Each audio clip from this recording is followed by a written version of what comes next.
Coach Bradshaw here. I want to share with you some mobility exercises that I use myself and with my track athletes especially. I also use them with my adult population. I may regress them a little bit until they get where they need to be, but honestly, sometimes they have a little bit more mobility than my athletes. And I have found over the years that working my athletes, especially their hip mobility, definitely helps them on the track. And working my clients' hip mobility helps them with some back issues that they may have. So getting their hips moving the way they're supposed to takes the stress off their low back. So I'm going to go over a couple of my favorites that I use and demo them for you. Okay, the first one, you probably have heard a lot of these, but I'll just show you the ones and how we do them. Okay, the first one is called 90-90. Now, sometimes we do the right exercises, but if we're not doing them with intent or doing them properly, we're not going to get the benefits that we need. All right, so this first one, 90 degrees with your knee, with your ankle, the front one and the back one. So what we're going to do is we're going to start in this position. We want a nice flat back. We don't want to be in extension. We want to feel our hip bones sunk into the ground. Put one hand to the side, to the right, one hand to the left. What we're going to do is we're going to sit back into our hips, maintaining that flat spine, taking nice deep breaths, and we're going to feel that front of the leg into that front hip, into external rotation. So we're getting external rotation on the right, internal on the left. So we're going to lean forward. As we lean forward, we want to hold those positions where we feel it might be a little bit sticking or it might feel tighter, and breathe into it. Now, you never want to feel pain, you just want to feel the lengthening. So again, right here, hold it. And as you get better at it, or as you get more mobility, you're going to explore those positions where you might feel that you have a little bit less mobility. So I'm going to go over to the left, going to hold that. Each one for about a minute I hold or have my athletes hold. While I'm pressing this knee down and pressing that knee down. Pressing them in and feel like you're pulling them apart. We're going to inhale, and honestly, when I started doing this, I could barely sit like this. And over the months, it just got better and better. Inhale and exhale. Then what we're going to do is we're going to turn towards the back leg. So now this back leg, we're getting more internal rotation this back hip. If you feel like it's a bit too much, you can put a pad or something under my left arm. So we're going to hold that position. Try and keep your hips sunk into the ground. Press your knees in. And we're going to do the same thing. We're going to hold it for about a minute or so. And then what I'm going to do, we're going to do what we're called hip circles. So once you become really good at this, you can add these in. You're going to pick this leg up in one unit, like this. I'm going to externally rotate it, bring my feet together while maintaining a lockdown position from here to here and pressing those knees out. And you're going to hold that. And then we're going to return it to where it was, back down. Again, you may feel some cramping when you first start in here, which is not uncommon, but as you get used to it, it'll start to loosen up. So again, on this side, I'll show you on this side. Again, we're pressing the knee in, 90 degrees, set up position, lean forward, holding, taking deep breath, exploring positions where you may feel you don't have that mobility, and holding and breathing into it. Don't rush it, because if you rush it, you're not going to give the tissue enough time to lengthen and to be able to mobilize into what you're trying to, the mobility that you're trying to increase on.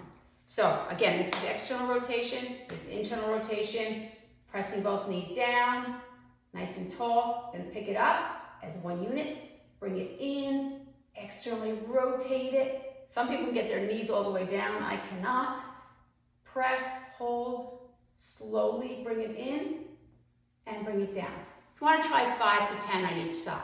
Okay, the next one we call hip rocking. Now, we're going to get the posterior capsule of our hip, which is hard to get. So, you start in a quadruped position, hands underneath your shoulder, knees underneath your hip. So this is the starting position. Now, I'm going to be working my right hip. So what I'm going to do, I'm going to turn it in like this, and I'm going to use my left leg to hold it in that position. Now, I want this knee directly under my hip.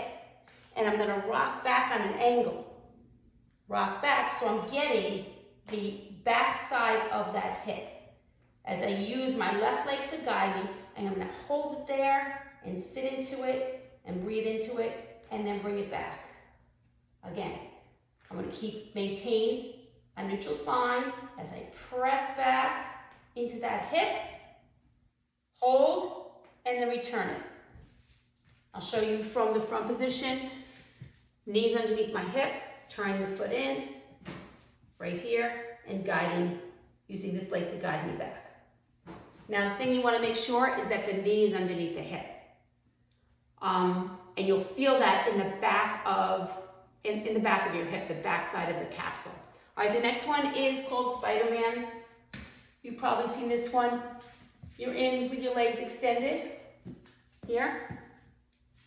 You bring one leg in, use this elbow to open up that hip. Thing here is you want to keep that foot facing straight forward. A lot of people, what they do is they turn it out, which kind of defeats it. Hold it here and use that elbow to open up the hip, press it out, breathe into it. Don't arch that back. If you find it's too much on the back leg, put the knee down, squeeze your glute. Open, and then you're gonna switch to the other side and do the same thing, open it up. So we're opening up that hip, okay? And you can do a total of 10, 5 and 5, and alternate on each side. Okay, the next one we're gonna do is called Adductor Rocking.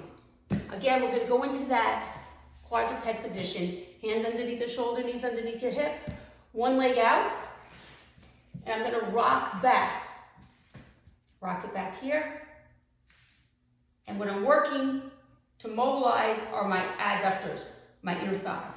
You're gonna sit back into it, keeping a nice flat back, hold it back there, breathe into it, and bring it forward.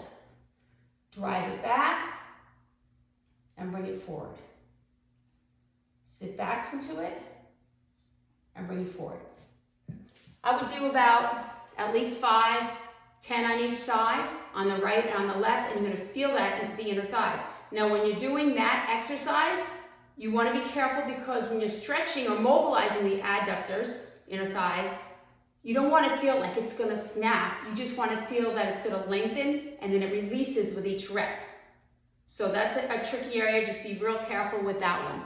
Okay, the next one is called T-spine mobilization. So that's your mid-back. A lot of times we have, if we don't have enough mobility in the middle of our spine or our thoracic, we go into our low back, and that's when a lot of people have low back pain. Or it can aggravate some low backs because then you start turning from your low back, which is not meant to move like that. So what you do is we're gonna go into a wide stance. Make sure you're barefoot and your feet do not slide because you don't wanna go into a split. That's not gonna be good.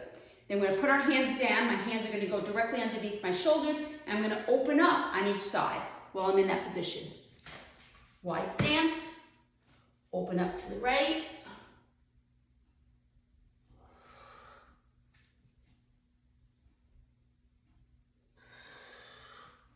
And repeat.